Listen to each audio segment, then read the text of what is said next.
Yes, sir.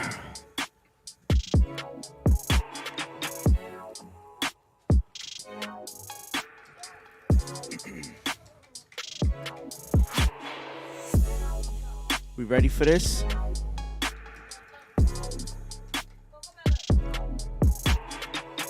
You already know the vibes. It's your boy Rompe, and we about to go live.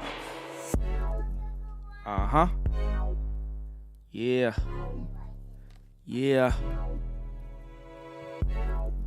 Uh-huh.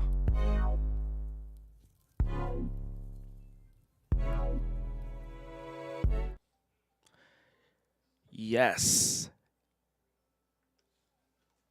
What is going on, everybody? You already know it's your boy Rompe, and today is April 18th, 2022, and we're in the rain out. The Mets got rained out today. So they'll be playing a doubleheader tomorrow against the San Francisco Giants. So we wait another day for another opportunity to witness the first true test of what this Mets team is ready to bring. And we're gonna get tested early a lot. That Phillies lineup was a test, but as you can see, they're just not ready at all. But as the season goes on, those Phillies hitters will get hot, and things will turn in their favor eventually. So I do believe they'll be up there in the wild card conversation. Same thing with the Braves. Though I believe very much in that championship drunk punch, and right now I believe, and I'm gonna say this now, and I'm gonna say it till the end of the season. I believe in that championship hangover, that championship drunk punch, and the Braves will experience that plenty this season. Um, Gotta remember, they're still without one of their best pitchers in Soroka, and the Braves to this point, they're also without one of their best hitters in Ronald Acuna Jr. But they managed to do something I didn't think they would ever do. They didn't do it with Chipper. They did it with Andrew Jones. But he was a different story. Um, and a lot of other of the big three pitchers, they went on to other organizations as well for the end of their careers. But the point I'm making is Freddie still got a couple years in him. He's fresh off an MVP in 2020. So the Braves did something I didn't think they would do. They moved on from Freddie Freeman. Now, some would think, well, why? He's their franchise. And that's true. I'm one of those people. I'm on that camp that, listen, when David Wright was a free agent for the first time, I was hoping, begging, praying that the Mets didn't somehow F it up and David Wright went on to play for Boston or another one of those, another team like the Dodgers or something.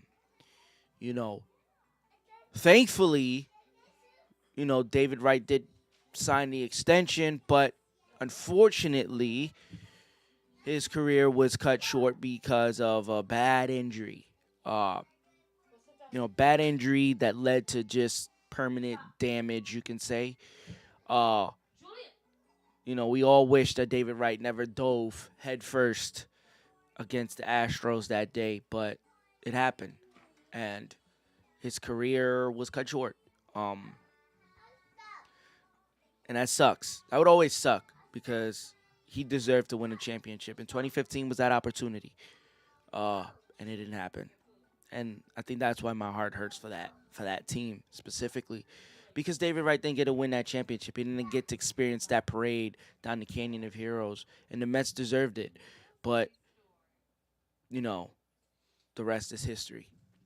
But Freddie Freeman just won a championship and an MVP for the city of Atlanta, the cursed city of Atlanta.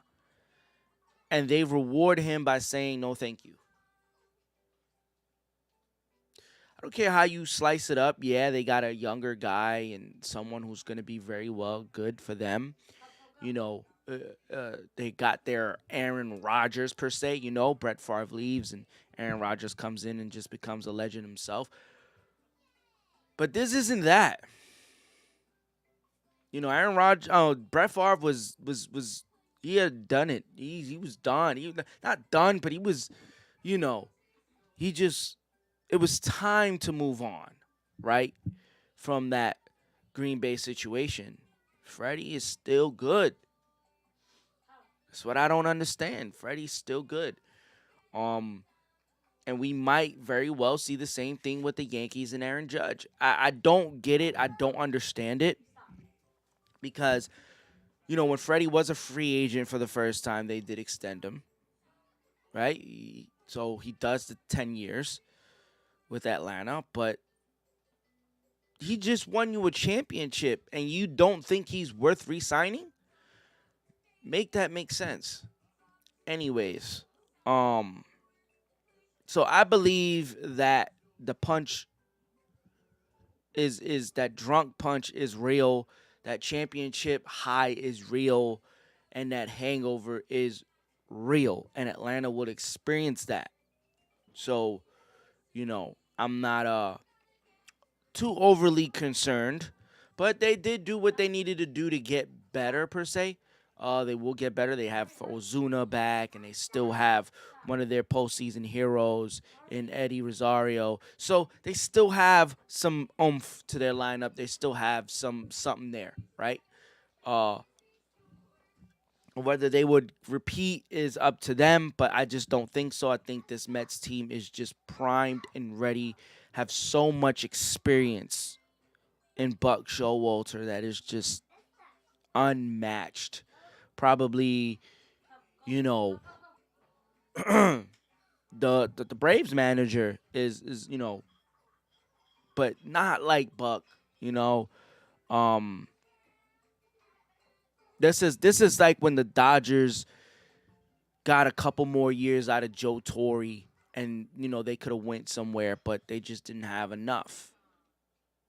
Well, the Mets kind of got their Joe Torre, but they got enough. They got an owner who's willing to win. So that's the difference here, and we see that. Last year we had so many question marks. Well, if Noah Syndergaard comes back, if Carrasco comes back and performs, and he was hurt. Um, if DeGrom ever comes back in the second half of the season, which I just wish there was just that situation was a lot better. So there's a lot of ifs. This is so many ifs with that.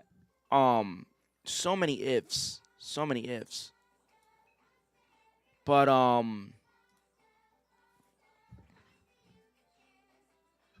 this year in the offseason, because I said after the Mets season last year, I said Steve Cohen is going to make sure that that never happens again. It wasn't supposed to happen, honestly. It wasn't, but it did.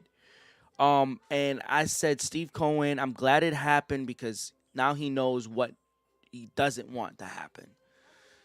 And now he's going to do everything in his power to make sure that that doesn't happen. And he got some people he put in place to make sure that doesn't happen again. He went, got himself a nice GM in Billy Epler, who I think is that situation in Anaheim just wasn't ready for Billy Epler.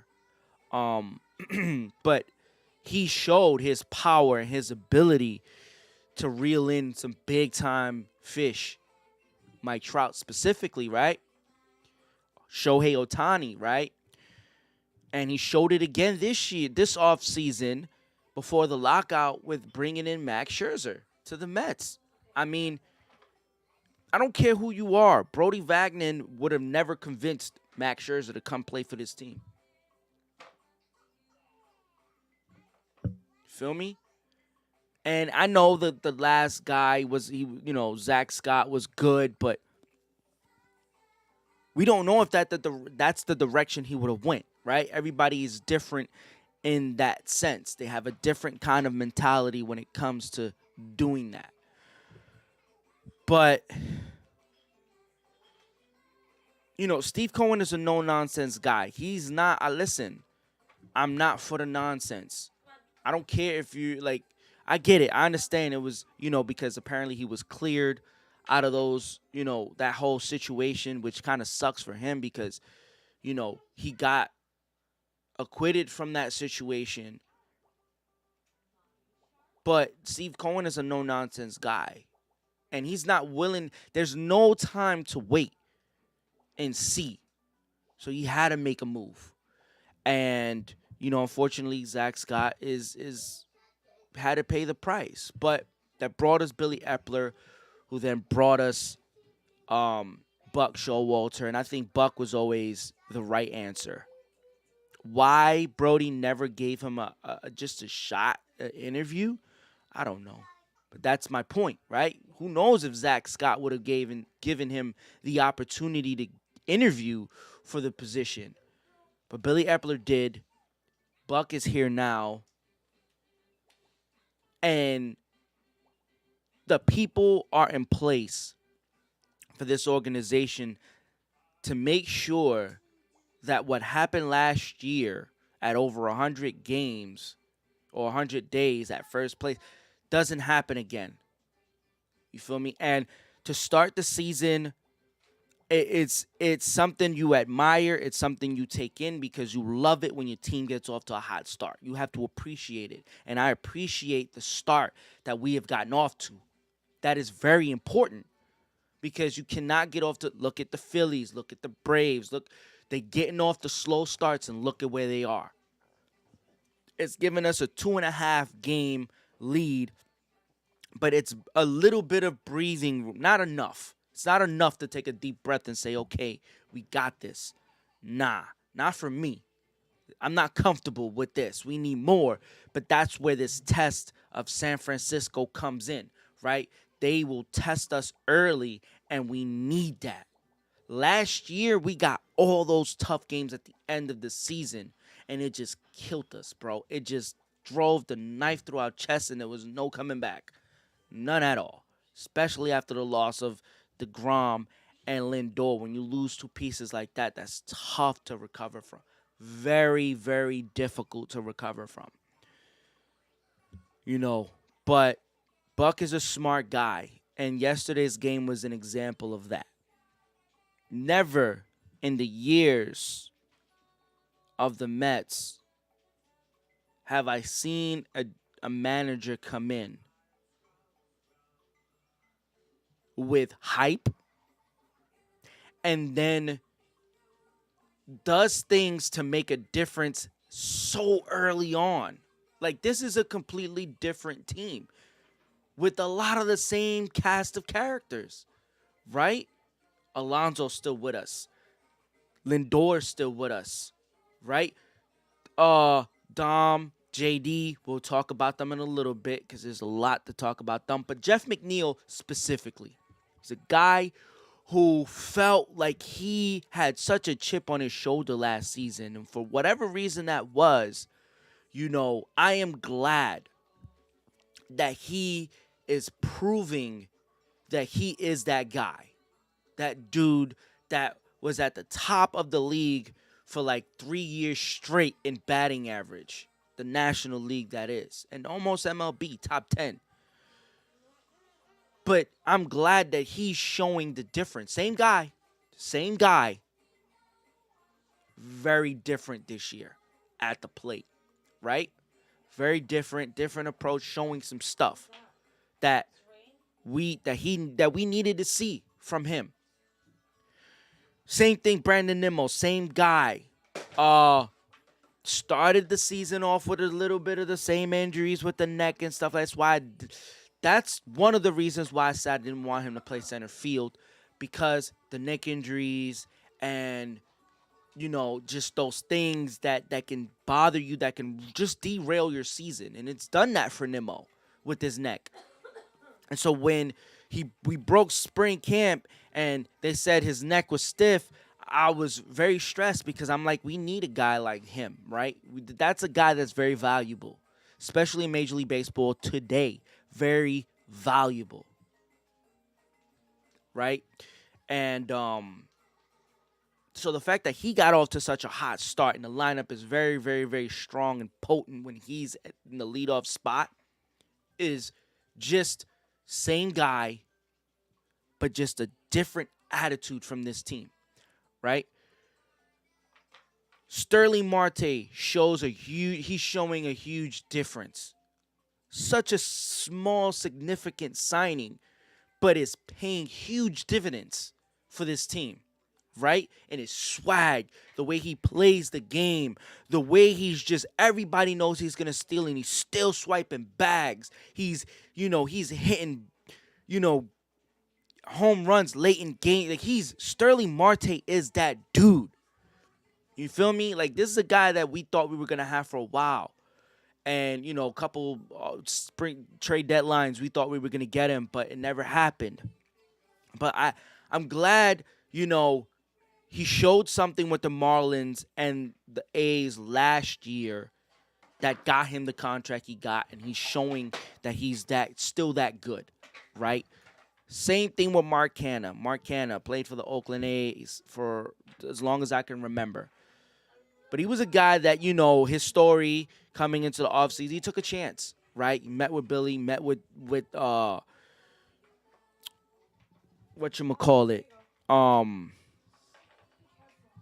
the president, the team president. He met with Billy, and, he said, I'm taking a chance, and we don't know what's going to happen. But, they basically told him, trust us. This is different. We about to change some things. And the next, literally a couple hours later, Eduardo Escobar, another small but such a significant signing. The minute that his name was on that paper and we saw that it was him, I was extremely excited because I've seen this guy. I've seen the work that he's put in, right? Such a significant piece because he's not the guy. He's not a Lindor. He's not an Alonso, right? He's not significant like a DeGrom, like a Scherzer is as far as WAR. But, bro, the little things, the intangibles, right now, Escobar is top in the league in doubles. Right now, Mark Canha, one of the tops in the league in batting average and on-base percentage. Right? Sterling Marte, same thing. Guys just driving in runs, making things happen at the top of that order. And then I liked the way he kind of stepped it up this weekend when they put him to bat third behind, right? When they put him to bat, no, he was still batting second, but they put Lindor third, him second, and I like that little, thing between them, right? McNeil put him in the leadoff spot. The guy was going off this weekend. Big props to him. McNeil's always a guy that he can bat anywhere in the order, and he's going to put in work, and he's doing that this year. So, not worried, not stressed about McNeil at all, though I like him a little bit lower with men on base, so he could drive him in. That's why I like him in the middle of the lineup. But this weekend you saw that because Mark Canha and Brandon Nimmo caught COVID, so they were not able to play this weekend. Don't know if they'll be able to play tomorrow, but you kind of saw where their bats are missing because the guys that performed, they performed, right? But they couldn't set the table. Nimmo sets the table, right? Marte picks up the baton. Lindor drives in the runs. Alonso drives in the runs. Cano, we got to pay him. He has to play, but he still could swing the bat. You get what I mean? But should bat way lower in the order. Should definitely bat way lower in the order. Both catchers haven't been hitting, but I believe that'll pick up. But Canna and Nimmo, their bats were sorely missed this weekend. And not in a, it didn't result to losses. It did result in a loss on Saturday, but they went the majority of the game on Sunday without scoring a run, getting on base. Same thing Saturday. It went the same way. And that's where these guys are important, right? Especially Nimmo, especially Canna, because these guys are the type of guys that they'll drag out at bats and they'll get, they'll make things happen. So we needed them this weekend, but we definitely need them for this series against San Francisco because we got to at least split, but we got to take this series. I'll take a split. I would love to get 3. I would absolutely be at the moon if they sweep, right?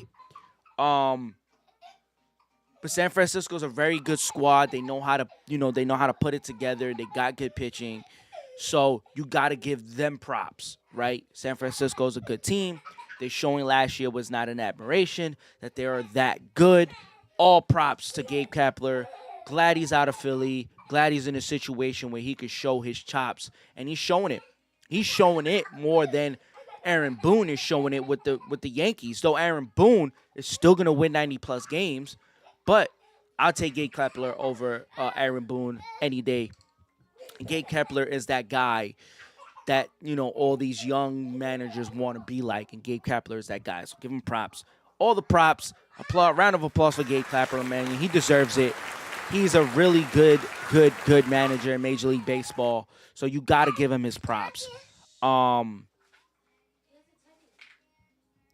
Lindor, what can I say? Every single game he's been on base, except Saturday's game and I think one of the games against the Nationals. Lindor has been on base almost every game, all at the top of the league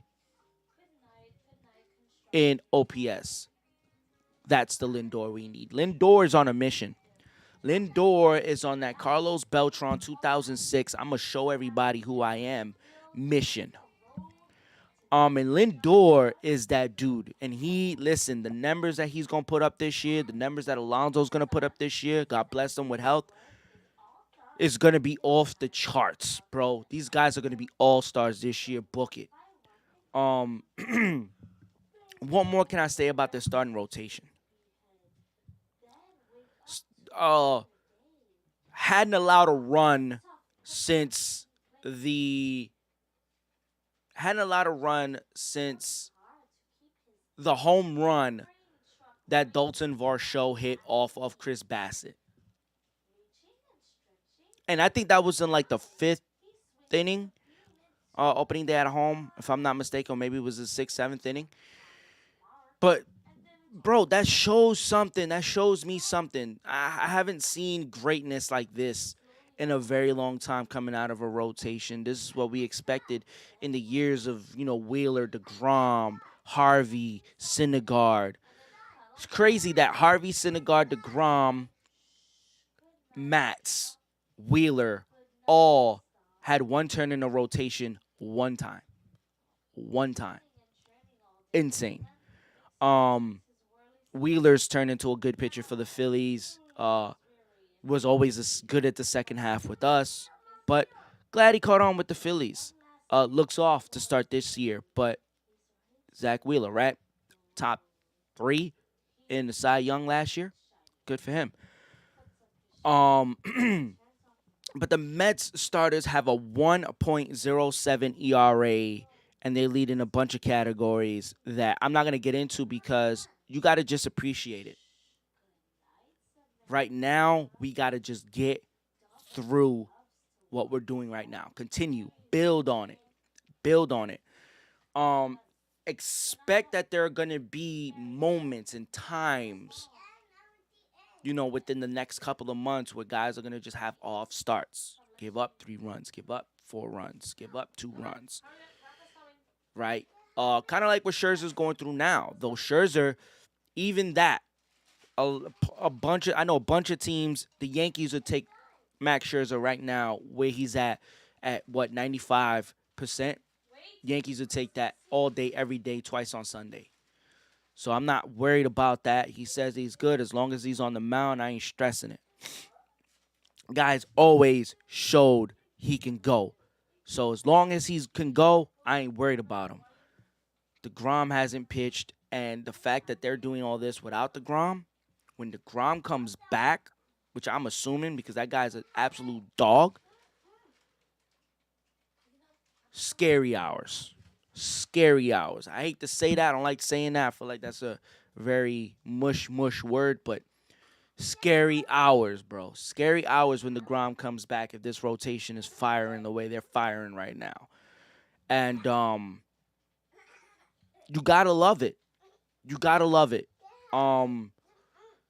Gladly, not sadly, gladly love what I'm seeing out of the rotation because it goes to show, it goes to prove that this team got the formula. They just got to succeed. They gotta get through it. They gotta execute. Execution is key to winning this division. They're showing they got it. They gotta just keep pushing through with some consistency, and it'll work for them.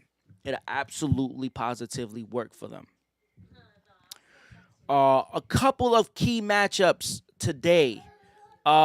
Since the Mets aren't playing, that I want to highlight. The Braves are playing the Dodgers. Freddie Freeman gets to play his old team. That is something that everybody needs to watch. So pay attention to that. I think the Braves are home. So pay attention to that. Or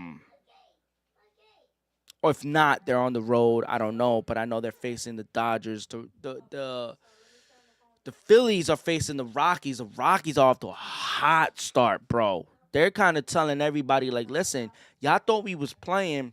We ain't playing. We for real, for real. That's different. That's different. To let go of Trevor Story, to let go of Nolan Arenado, and right now be kicking it with the Giants and the Dodgers, bro. Round of applause for the Colorado Rockies, bro.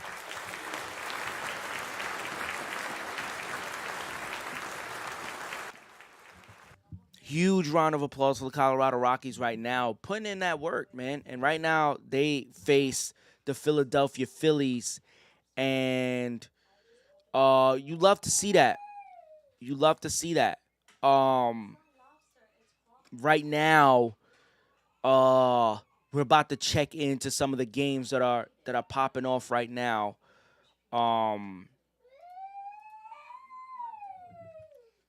Let's get into that. So today was marathon day in Boston. I think it's another word. Patriots Day or something. I forgot what it's called. But that's today. And the Red Sox play the Twins. Twins beat the Red Sox. Red Sox are 5-5 on the season. The Pirates, surprisingly, 5-4 on the year. They face the Brewers. Milwaukee is favored to win that one, as they should be. But shout out Pirates. Listen, round of applause for the Pirates. 5-4 start. Probably the bottom of the barrel, but hey, listen, doing better than the Reds, the Orioles. You feel me? So give them that credit. They're doing better than the Phillies right now. They're doing things. Got a better record than the defending world champs. So that's a lot to look at. A lot of teams are off today, but the Rays play the Cubs. Cubs are off to a 5-4 start as well. The Angels and the Astros run it back in Houston. Angels finally off to a good. Love to see that. Angels off to a good start, 6-4 to start the year. Astros 5-4 to start the year. Hopefully Mike Trout. They said Mike Trout was day to day. Hopefully he's not out for a long time. The Phillies, again, like I mentioned, they're facing the Rockies. So that pops off at 8:40 p.m. Eastern time. Um, like I mentioned, they're at LA, so the Braves are on the road. 10:10, you got the Braves at LA. That's gonna be an amazing game to watch. The Padres take on the Reds at home. The Orioles go to Oakland for a series. Oakland favored to win that. So, uh, shout out to the bum teams. The Reds got themselves an ace. Hunter Green is just going absolutely bananas. Um, so it seems like they'll be able to move on from Luis Castillo with no problem. So look out for Malley and Castillo to be on the move. If not both, Castillo most likely. Um,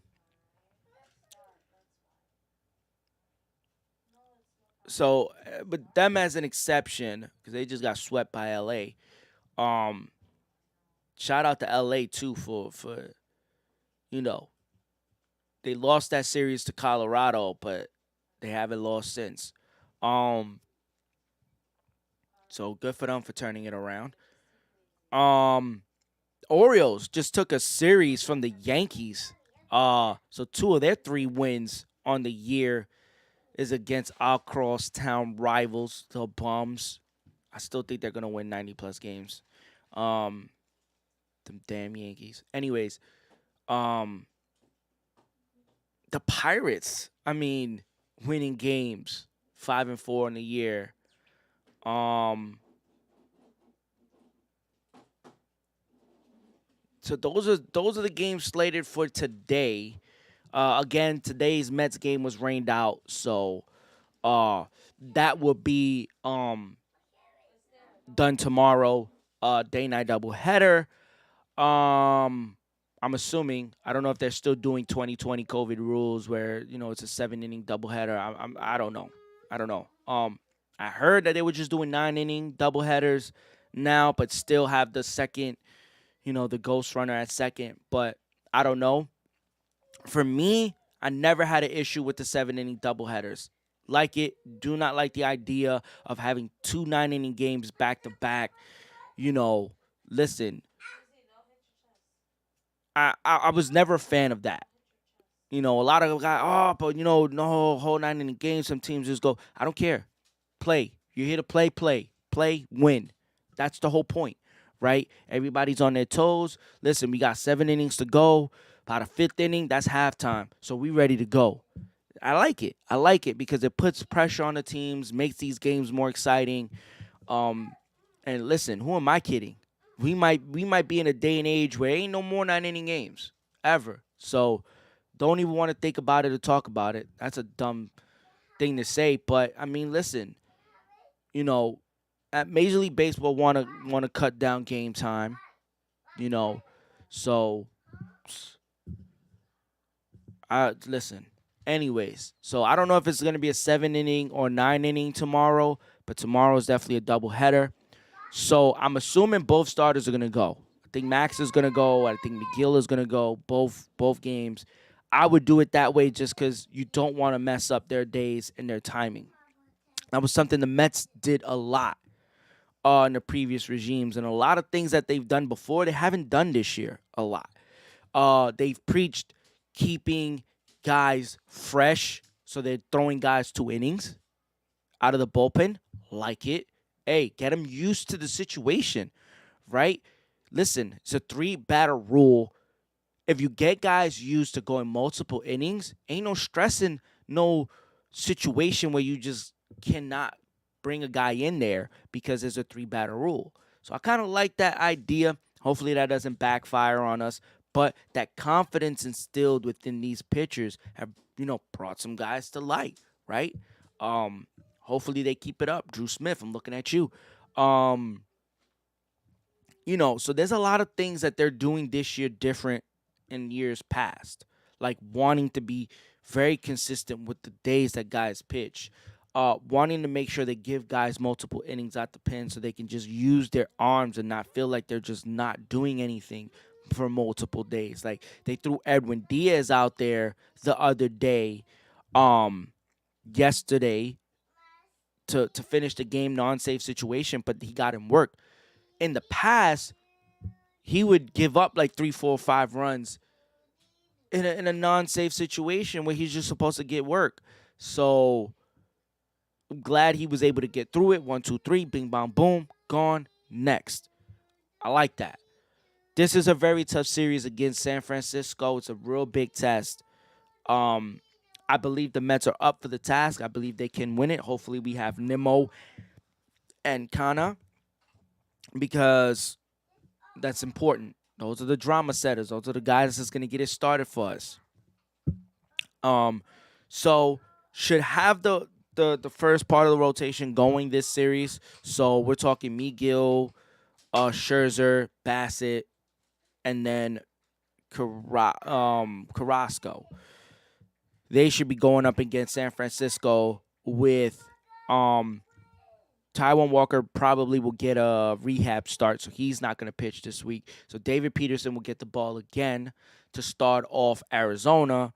So it'll be him and then Miguel and Scherzer to finish off this week.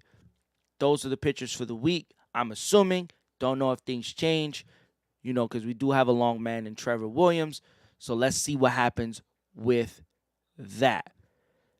That's going to do it for me. This has been your rain delay episode of Mets Life because you already know, man, when it's about the Mets, it's for life. Homie, that's how we do it out here, man. Listen, stay safe, stay dry, and you already know. Let's go Mets.